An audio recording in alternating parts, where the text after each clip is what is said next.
Today is the last full day Pope Francis will spend in New York before heading on to Philadelphia. The pontiff addressed the General Assembly of the United Nations this morning.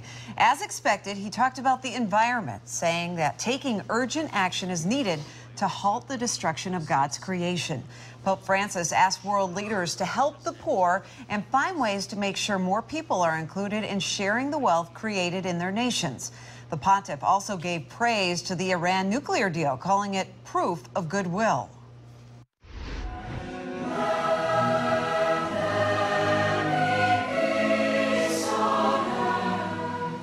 And at the September 11th Memorial Museum, Pope Francis participated in this interfaith service, reflecting on the lives lost. He also toured some of the exhibits, the pontiff stopping to look at the open Bible that was discovered by a New York City firefighter during the recovery phase that followed the attacks.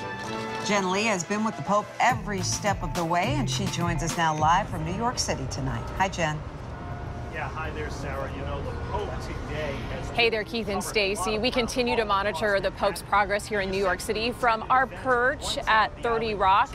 And right now, the Pope is about to celebrate Mass not far from here at Madison Square Garden. And we want to show you some of the images from inside that arena because things are really starting to happen now. A procession is underway as the Pope makes his way towards the altar in that arena. An incredible scene there. You can see that crowd of people with their cameras at the ready, trying to catch every magical moment of this historical visit, this historical Mass.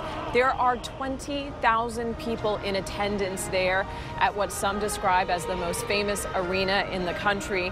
The Mass, it's interesting here, will be celebrated in Latin, Spanish, and English, and the prayers of the faithful will be offered in several languages, including Polish, German, and Italian. You see the Pope there making his way towards the altar. He just arrived at Madison Square Garden a short time ago, a little bit before 6 o'clock. He's managed to keep himself pretty much on schedule throughout this trip.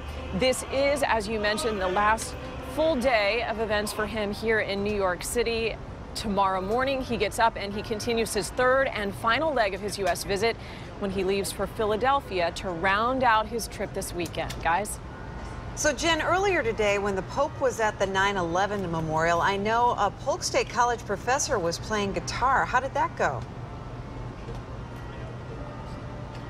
It went awesome. In fact, Professor Ben Pila was there. You might remember we told you about him last night at 11. We had a chance to catch up with him moments after he performed for the Pope, and he said the entire experience was simply extraordinary. Take a listen.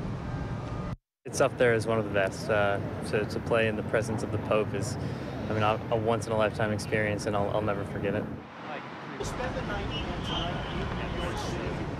Ben tells me he played 10 songs, most of them as the crowd was filing in for the event, but one right after everyone was seated, which was probably the most nerve-wracking for him because everyone was silent and listening very carefully. Overall, though, he says he feels very good about the experience. He's happy that he had this opportunity to participate in such a historic visit. Keith and Stacy. Wow, that's nerves of steel.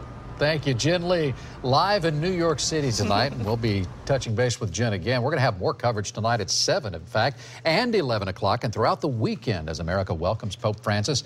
The pontiff's next stop, Philadelphia, and Jim will share the Pope's historic trip with you during all of our newscasts right here on News Channel 8.